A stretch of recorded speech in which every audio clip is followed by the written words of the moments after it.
جی بچیوں، جیسے کہ آپ جانتے ہو میں نے آپ کو سمجھایا تھا وضو کا طریقہ. کل آپ سب کو سمجھ آئی تھی نا؟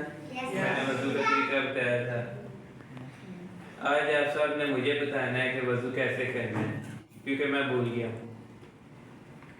آپ سب نے مجھے بتانا ہے کہ طریقہ کار کیا ہے وضو کا، اور کیا کیا میں نے آپ سب کو سمجھایا تھا. اب کون کون بچہ مجھے بتائے گا کہ وضو کیسے کیا جاتا ہے؟ ہاتھ کھڑے کرو.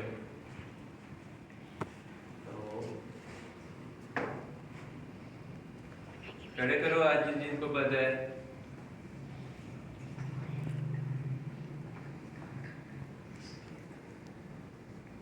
عبداللہ.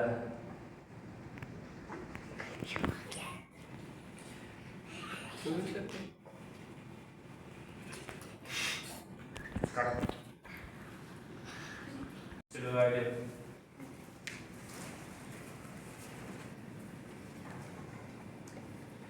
بسم اللہ الرحمن الرحیم. پہلے ہم نے ہاتھ دھونے ہیں، پھر ہم نے کلی کرنی ہے 3 باری. بیٹھنا کدھر ہے؟ بیٹھنا اسٹول پہ ہے بیٹھنا. پھر ہم نے کلی کرنی ہے، پہلے پورے منہ میں پانی گھمانا ہے. پھر ہم نے انگلی ڈال کے منہ میں انگلی ڈالنی ہے، پھر گھمانا ہے. پھر تیسری بار پھر منہ میں پانی ڈالنا ہے. پھر ہم نے ناک میں پانی ڈالنا ہے 3 دفعہ الٹے بائیں ہاتھ سے. پھر ہم نے منہ دھونا ہے زیادہ سے زیادہ جتنا تک دھو سکتے ہیں 3 باری. پھر ہم نے یہاں تک بازو دھونے ہیں 3 باری. پھر یہ بازو دھونے ہیں. پھر ہم نے مسح کرنا ہے ایسے، پہلے ایسے لے کے جا کے ایسے کرنا ہے. پھر ہم نے کان میں اور ڈالنا ہے. پھر ہم نے پھر گردن کے اوپر پھیرنا ہے. پھر ہم نے پاؤں دھونے ہیں. پھر اس کے بعد کھڑے ہو کے اشہد اللہ بولنا ہے، اشہد اللہ الہ الا اللہ و اشہد ان محمد عبدہ و رسولہ. اس کا کیا فائدہ ہے؟ اس کا فائدہ یہ ہے کہ آپ صلی اللہ علیہ وسلم نے فرمایا کہ تم جون سے بھی جنت کے 8 دروازوں میں سے جون سے بھی دروازوں سے جنت چل جا سکتے.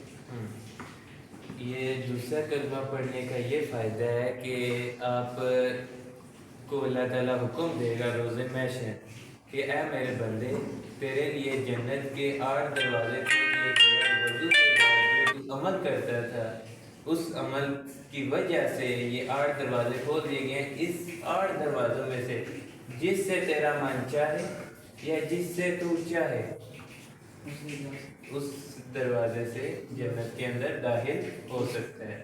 اب سمجھ آئیے؟ اب دوسرا بچہ کون تھا؟ ہاتھ کھڑے کرو.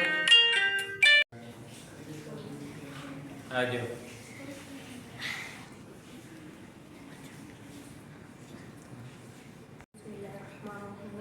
وضو کرنے سے پہلے آپ کسی اونچی جگہ پہ بیٹھ جانا، جیسے اسٹول ہو گیا سب. پھر آپ نے 3 مرتبہ ہاتھ دھونے ہیں، ناک میں پانی ڈالنا ہے، کلی کرنے 3 مرتبہ. پہلے پانی منہ میں گھمانا ہے.